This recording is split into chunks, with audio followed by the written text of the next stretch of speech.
spend a few minutes and look at post flop and see how we do there.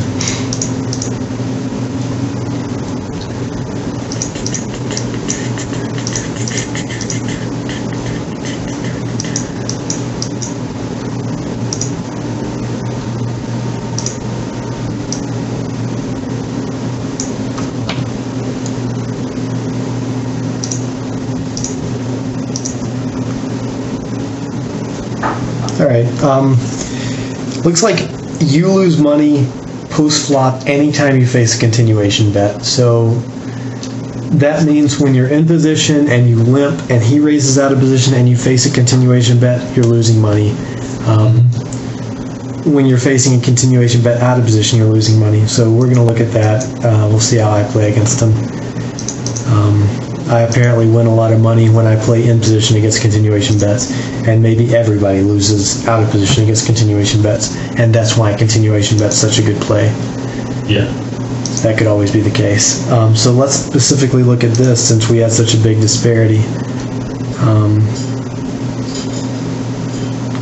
Honestly, I think one of my leaks that I think I might potentially have is just not check raising enough and maybe getting a little too fancy overboard with like floats and like peels.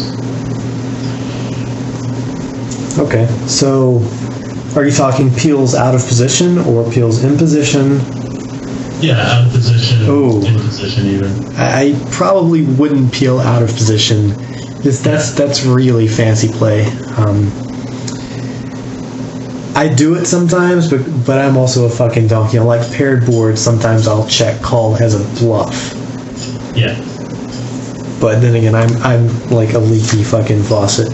Okay, so you're talking about like floats. Like, I'm talking floats in position. Like when you're in position, you just lose more money against c-bets, and I want to figure out why. So let's see what hands. These are the hands you have faced a c-bet out of position with, or sorry, in position with. So what that means is the following happened. You limped pre-flop, they raised, and you called. I see ace-king on this list. Why didn't you limp re-raise ace-king? Why did you limp it in the first place? How did you get it? It's really not part of my arsenal. So I'd like to see those hands and when they were from. Okay. So I was trying to induce, but like you said, if I didn't limp re-raise, then it's just completely botched. Okay. Yes, I'd be surprised to see. Are you saying you never limp? The only time I'm really limping ever is like later on in the match if I'm playing a fish and he's letting me see a lot of flops. Okay, well maybe I made a mistake. Here's the hands where your first action was to call pre-flop. Obviously, okay, it doesn't happen that often in the small blind, and it happens quite often in the big blind. We've gotten way too many filters going here, though, so I'm gonna close some of these out. All right, so let's look at specifically the hands where the following happened.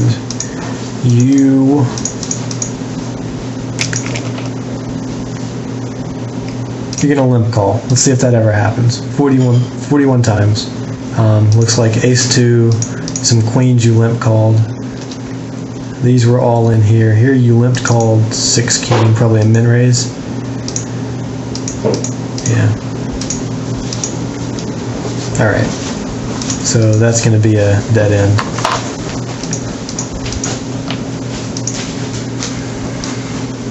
So I guess the facing continuation bet filter includes the times you got 3-bet and called. So let's take a look at this. Here you have 8-5, you raise, you get 3-bet and you call, and then you're facing a flop continuation bet.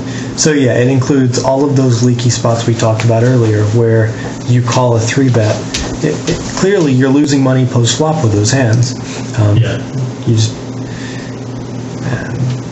Okay, so we've already discussed that. Obviously, you crush here.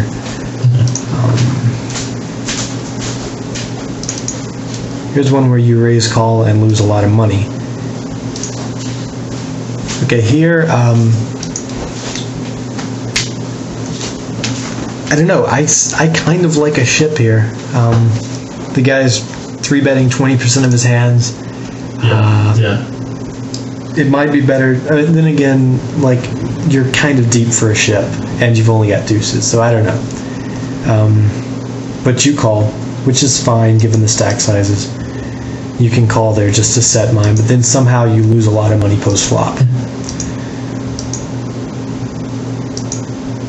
Ooh, okay. So you're raising here, I guess, to fold off kings. Yeah, I think I was going on, a bet sizing read that didn't work out. I think he bet 90 on the flop and 90 on the turn, right? That's right. And then, yeah.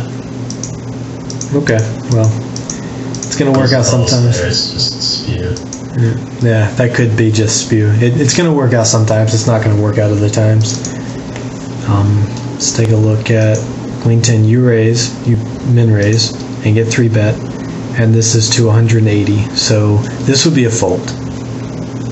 I don't think you can call another 180 chips here with a hand this week. You've got a queen and a 10. Which of those cards do you really fall in love with? Neither. I mean, like, that's his 3% set, right? Yeah. So, That's right. yeah, I mean, we're just dominated here so often. Yeah. Too. So I know this guy, and this is definitely a fold. Yeah, I've seen this guy play too. I've never played with him though. So he shoves and you fold. That's that.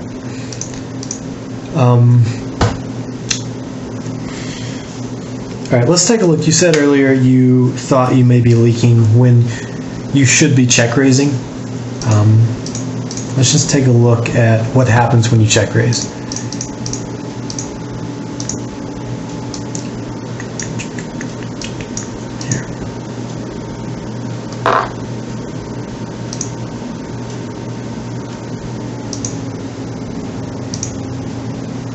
You're going to check, raise, and then do something else.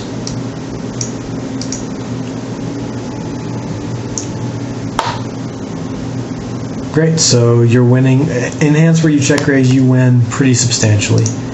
Yeah, I think... More substantially than I do. I'm not sure if it's something I need to adjust, but I think with things like check raising and 3-betting flops, I think my range is just super narrow and weighted towards, like, big hands. Besides, the semi-bluffs where we have a ton of equity, I'm, when it comes to taking a more aggressive route, like, on the flop, I think I'm more apt to play hands a little more passively. The one thing I'm not seeing is the place where your range is weighted in any way. Yeah, I see that. At least in terms of pre-flop, the 2 cards in your hand, it could be weighted towards, like, the times I have 2 pair. Right, exactly. Unfortunately, I don't really know how to filter for that, so it could get complicated. Let's just take a look at a couple of hands where you check raise.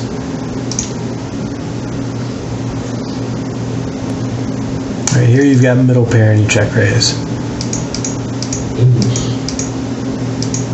It was a limped pot. He limped ace king, which is, well, he raises 44% of his hand, so you can't expect him to limp ace king here, but you could expect him to limp something with a king in it. And he calls your check raise, and you bet again, and he pills you again, and checks down the river. I don't know if I like it. That's odd. I'm not usually check raising middle pair. What were you representing when you check raised? I mean, like, I'm in such a dry board, like flush draws, straight draws. But you don't want to represent draws when you check raise. No, but I think what you want a lot. But yeah, you want to represent made hands. Representing, like, king, queen.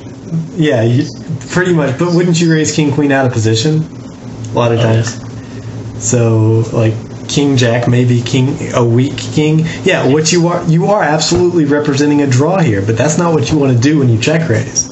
Right. So that's why you check raise with a draw, because you're representing a made hand, but there's no made hands you can truly represent here. So, and plus it's a small pot. I play small pot poker here. I check call probably 3 streets, maybe fire a river. Maybe try to get 2 bets in, Okay, let's take a look at a hand where it works out for you. Another limped pot. All right, you check raise here. I always lead this hand. I think building a big pot with a check raise it's not terrible because he's only got 400 chips, but I probably just lead out here, try to take it down. Yeah, that's another thing that's not really in my arsenal too much that I think I need to incorporate a little bit more. I'm not too sure about it, but like leading like a more kind of balanced range, I guess. Well, my leading range is not balanced at all. It's like monster draws and top pair. So yeah. let's take a look at. Like I know that I understand that a lot of people kind of see leads as weak, and that makes me kind of lead a polarized range. I'll lead like monsters on boards. Like I'll lead nuts a lot of times because I know it doesn't get respect versus certain players. Yeah. I'm just generally not leading a lot. That's interesting. We'll take a look at that before this hour's over. So here you check raise as a bluff. No. Overcards. I really don't like that play at all. That's just spew. You can just fold here. You're trying to fight for a 60 chip pot, you know? Yeah. I think I might be kind of myself like trying to check raise more in a spot like that where I just shouldn't even check raise. It's just be done with the hand. I think so. Here you've check raised a gut shot. I don't like that either. Probably just fold that flop. Because even if you hit the gut shot, there's no guarantee he's ever going to give you another bet. He could just be firing at the ace. Or he could have an ace and be capable of folding it. So yeah, I would say, look, you feel like you have this leak with check raising, but you win more money when you check raise than I do. So maybe it's not that big of a leak. Maybe you should just forget about everything you've been thinking about and go back to how you're check raising previously, because that's definitely not your biggest leak. Yeah. You've got this calling 3-bet thing, which is just, it's losing you money. So stop that before you start trying to change and tweak your style. Definitely. All right, we'll take a look at this one.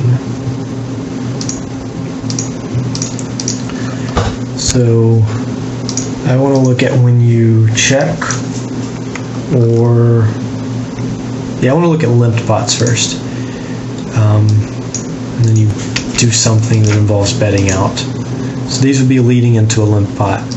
This is a really common spot.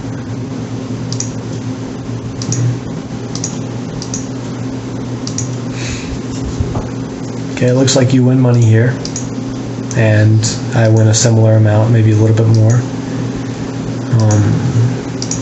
Yeah, notice you sent me 55k hands, 55,000 hands, and I have maybe, this is my database since January, so I maybe have 100k hands on myself. So look at this disparity though. I've got twice as many hands, but I've made this play. You've made it 450 times, and I've made it 3,000 times. So I'm making this play significantly more often than you, and it's winning me money more often than you.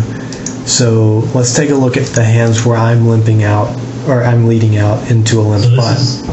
This is when Dylan limps and you lead. This is limped pots when I lead right here. Okay. Yep. And see, I'm doing it with top pair. Yep. And I'm leading again and just getting a fold. Strong draw.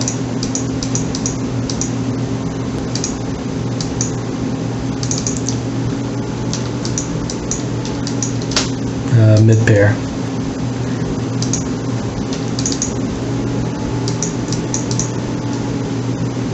Bluff on a paired board. I don't do that often.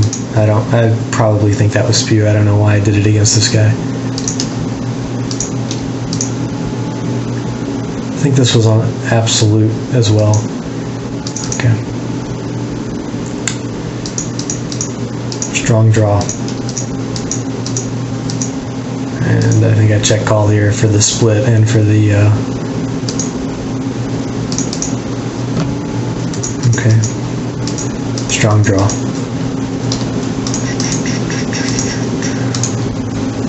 And here's a set, here's a top pair, here is a bluff on an ace-high board, here's a top pair, set, strong draw with a made hand. So, you know, I'm leading out anytime I have a good hand, even like a marginally good hand. Think about what a lead out means. You're putting the first bet into a pot that nobody's tried to claim yet. It's not a really aggressive play. It's not a really committing play. It's just kind of putting a bet out there. It tends to build the pot faster than checking because you know if he calls, that's a bet going in on the flop. So you're going to end up with bigger river pots on average when you lead than when you check. What type of hands do you want to control the pot with? Do you want to get a big river pot maybe? That would be strong draws and solid made hands. So if you're leading out with like bottom pair here, I think that's probably a bad place to lead out, because with a deuce here, you don't want a big pot on the river. I'm not sure that I wasn't bluffing, almost. Okay. Well, that was like, you know, we know we probably have the best hand, but it's still vulnerable. And we know he doesn't have an ace. So that spot I might just be trying to take down the pot. Exactly. That would be a good reasoning, and I would support a bet if you're trying to bluff at it. Here you bet out with top trips. Here you bet out on a drawy board with top 2. Here you bet out as a bluff. Here you bet out as a bluff. Here you bet out as a bluff. Here you bet out with a strong hand as a bluff, strong hand. Pretty polarized. As a bluff, as a strong hand, as a bluff, strong hand, bluff, strong hand. Well, I mean, that's not really polarized. I would be leading out more with just top pair type hands. As a bluff, as a bluff, as a monster, as a monster, as a bluff, as a monster, as a bluff, as a bluff. Yeah, as a bluff, well, with a draw. Bluff, monster. Okay, see, this is the kind of leading out that I would be doing more of. You're deep enough where it's really profitable.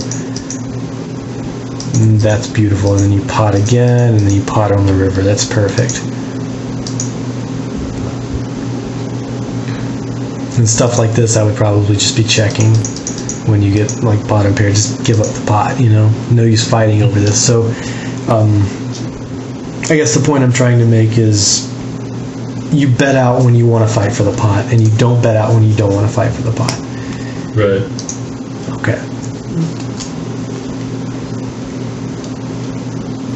Let's take a look at something I never do. Do you ever lead bet into a raised pot? That's like, yeah, not so much.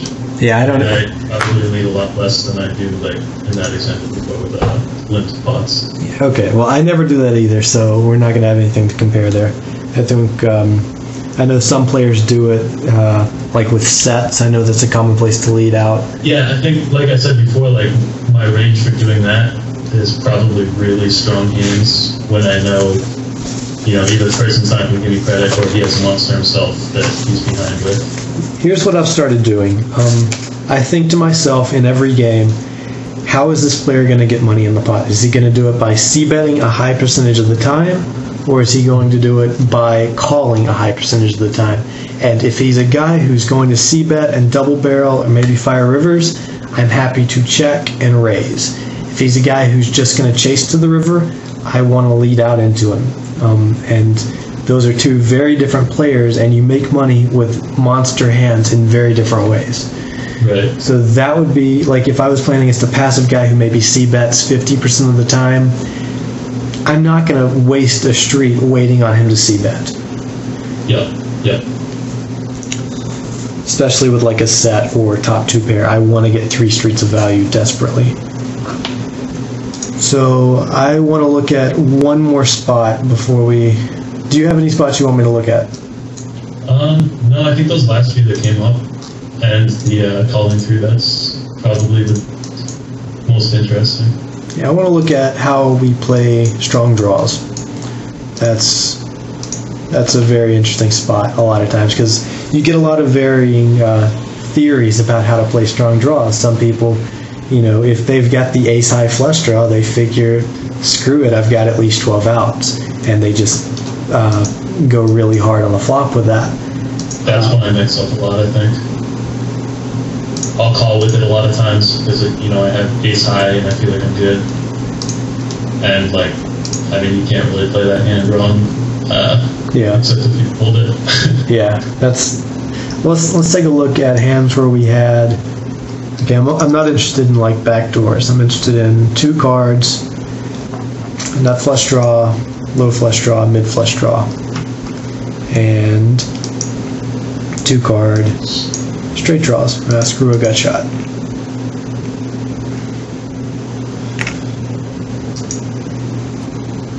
Alright, so we'll just do this. With the big draws, 8 outs or more, you win 705, big blinds for 100, and I win. I lose money. Oh, what the hell is this?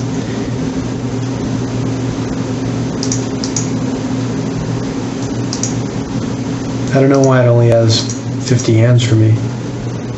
Maybe I don't flop draw as much.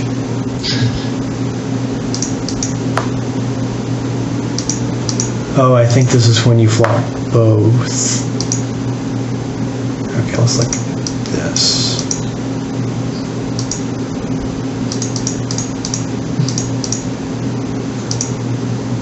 Okay, that's better. So with the straight draw, you're winning at 210 and I'm winning at 144. So we both play these probably pretty similar. There's really only one way to play a strong draw.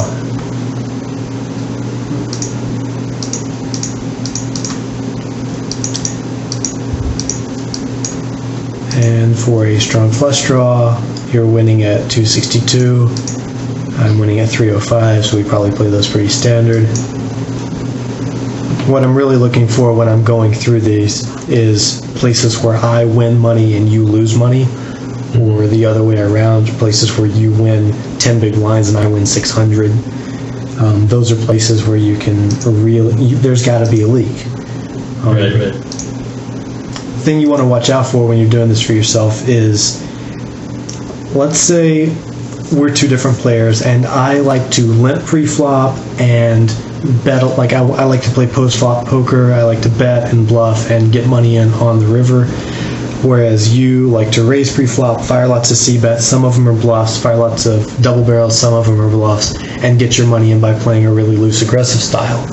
Our numbers are going to look significantly different. Say if we're looking at our values when we bet on the flop. It looks like we're kind of similar players. We both have a similar style.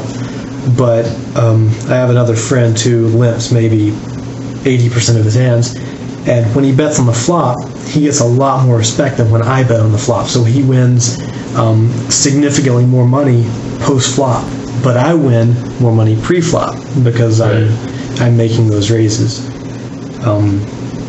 And you'll also see stuff like when he raises and c-bets, his hand is a stronger hand, so he'll win more money on average even if you don't take into account how the opponent treats him, because his hand just has more value. If he's raising 40% pre-flop and I'm raising 100% pre-flop, I'm raising a lot of hands that are actually losing hands.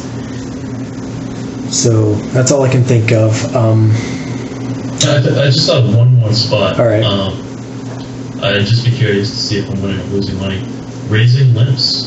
Oh, all right. Let's do that. Position. I do it a ton. I really pounce on limpers. Okay, that's interesting because I never do it. I need a top 20% hand.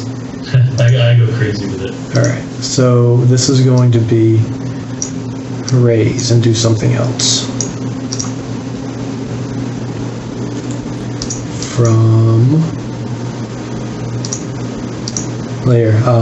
From the big blind, I win at 227.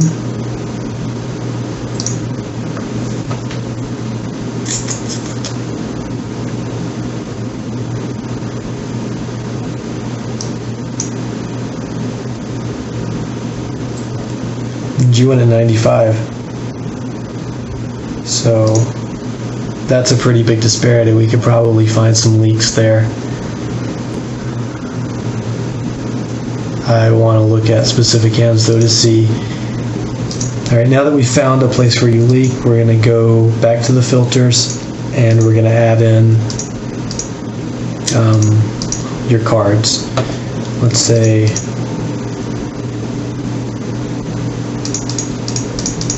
when you don't have monster hands. Like, I could even see Raising Limpers with those hands. That's probably pretty solid. See, Ace 9, King 10, Queen Jack off, Queen 10 suited. These are probably hands that are just too weak for me to raise a limper with.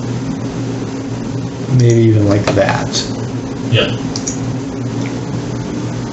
So here you're losing money. When I filtered out the hands when I looked only at the hands I probably wouldn't do it with, we made your win rate negative. Right. So if I switch over and I say this about myself, I've still got a positive win rate here. So it seems like maybe with some of these hands, I don't know how much more I could filter it down. It's just tighten up, raise less people out of position. You don't want to play an out of position pot. Yeah. Let's even take out these, because you could probably see yourself raising. You could technically raise with those. You could probably raise with some of these hands. Yeah, getting more into the junky stuff. Let's see what happens when you get completely into the junky stuff. Yeah. It gets even worse. When I look at this on myself, it'll probably be like 100 hands, 200 hands, because I never do it. Yeah. And I guess when I do, it may be like shoving pre-flop in a short pot. Yeah. So yeah, we'll write that down.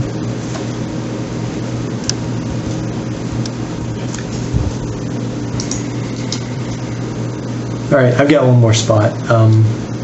This will just take a minute. Pre-flop, less than 15 big blinds deep. What strategy do you use? Do you use Nash? Do you use Sage? Do you use some kind of other strategy? You know, I mean, obviously it's opponent dependent, but if somebody's opening, min raising like close to 70% or so, probably just shoving a lot of any two cards. I'm talking button strategy. Say you're the button with 15 big blinds. Yeah, I'm more apt to min raise in those spots during against a lot of opponents than open shove. Like 10 big blinds is when I start like open shoving probably more often. Okay, let's take a look at this. In position, we both win money. You at 3.5, and I'm at like 5 or something. Out of position, you lost at 26, and I lost at 20.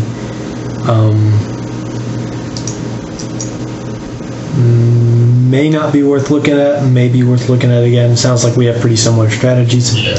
Let's filter a little bit better between 15 and 25. Here you're pretty much crushing in position and just losing a small amount out of position. And yeah, this is one of my places where I definitely leak. That's why I wanted to go through and look at it. So yeah, you're only losing 6 and I'm losing 21 out of position. So that could have to do with like 3-bet shoving. That's when this starts to come into place. Yeah.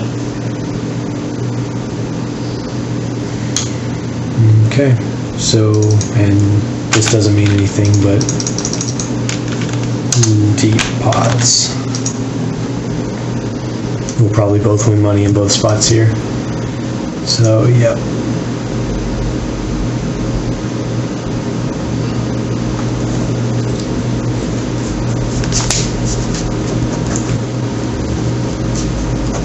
So yeah, it's really similar.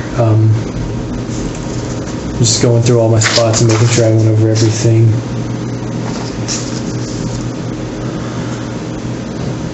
Tell me about when you 2-barrel. Do you 2-barrel a lot? Do you 2-barrel as a bluff a lot? Yeah, I attack weakness a lot on kind of dry boards, depending on opponents. If they're more passive on a C-bet and it's like an ace-high flop or something and it's dry, I might not double barrel, but against a lot of people, when they're calling on dry boards and just kind of representing like a middle pair, like a marginal hand, I'm going to 2-barrel that a lot and sometimes even 3-barrel, kind of sniffing out weakness. That's interesting because I definitely don't 2-barrel. It sounds like as much as you do. I check a lot of turns back and try to play rivers. So let me just throw that in and see if we've got different. The thing about different strategies is you can have two strategies which work exactly as well as another one. Sure, yeah. And it's just the nature of the game. Like if checking back the turn and firing the turn both have similar EV, it's going to show up as the same result. Yeah. So we're going to look at very straightforward hands where you bet pre-flop and he called, then you bet the flop and he called, and then you bet the river. And apparently that's never happened.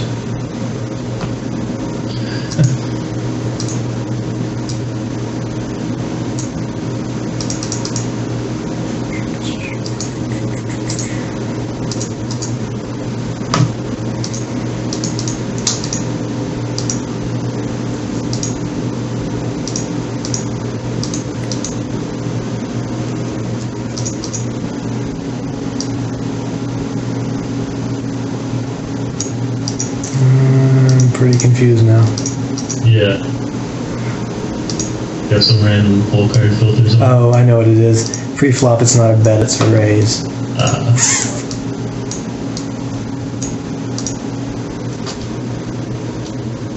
Alright, so you raise pre-flop. So this is going to be when you raise out of position and they call, and then you fire the turn and they call, and then fire the flop, they call, fire the turn.